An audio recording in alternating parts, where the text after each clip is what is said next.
On te dit partout, si ta vie ne marche pas, c'est que tu n'es pas assez aligné. Et si en réalité ce n'était pas aussi simple et qu'il y avait peut-être des nuances à apporter.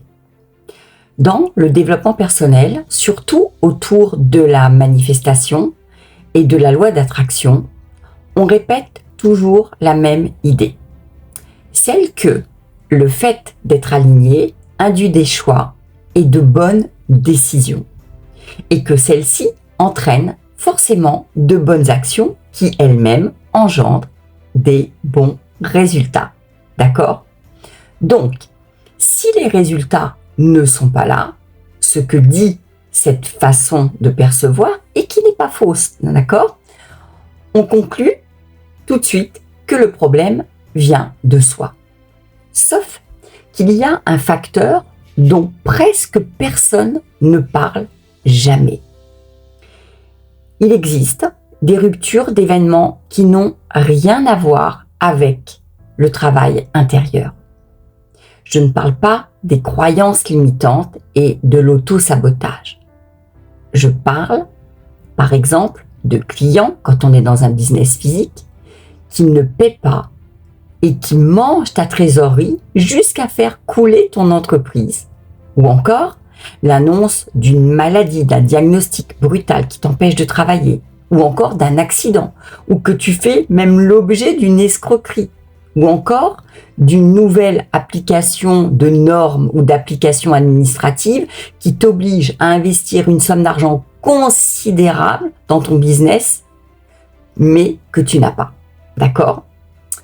Donc, ce dont je parle ici, c'est de l'irruption de l'imprévisible dans le réel. Et psychologiquement, ça, c'est extrêmement violent quand on est engagé dans un processus de travail sur soi et dans un programme de manifestation. Pourquoi ? Parce que la personne ne perd pas seulement sa situation, elle perd en réalité la lisibilité du monde dans lequel elle est.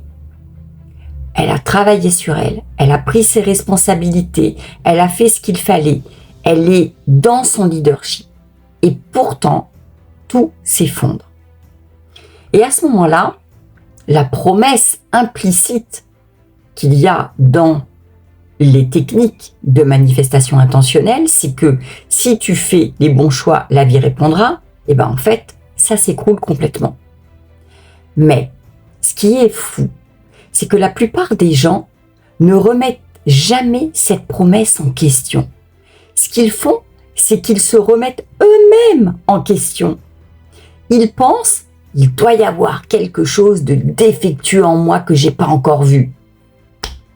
Alors qu'en réalité, ce qu'il faut dire, c'est que les autres ont leur liberté et qu'elle peut avoir un impact sur ta réalité, que l'économie a son instabilité, que les institutions ont leurs propres règles, que le corps a sa biologie et que le temps a aussi ses accidents. Le problème, ce n'est pas tant d'enseigner la responsabilité personnelle, au contraire. Le problème, c'est de vouloir absolutiser une méthode dans toutes circonstances.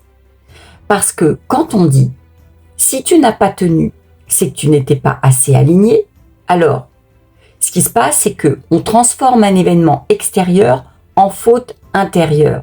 Attention, ça ne veut pas dire qu'il n'y a pas quelque chose à aller regarder, parce que des fois, c'est vrai. Mais en disant ça, la personne porte une culpabilité, qui, en réalité, ne lui appartient pas. Alors oui, nos choix influencent notre trajectoire. Sans aucun doute, c'est indéniable. Mais ils ne contrôlent pas le monde. Et comprendre ça, ça ne retire rien à la responsabilité, naturellement, rien à voir, mais ça rend la dignité aux gens qui ont vraiment fait le travail intérieur, qui ont fait leur job et qui pourtant ont été frappés par une réalité imprévisible. Ça signifie pas non plus qu'on ne peut pas rebondir, qu'on ne peut pas développer de la résilience, mais ça signifie qu'on ne peut pas absolutiser une méthode. Et ça, c'est important de le dire.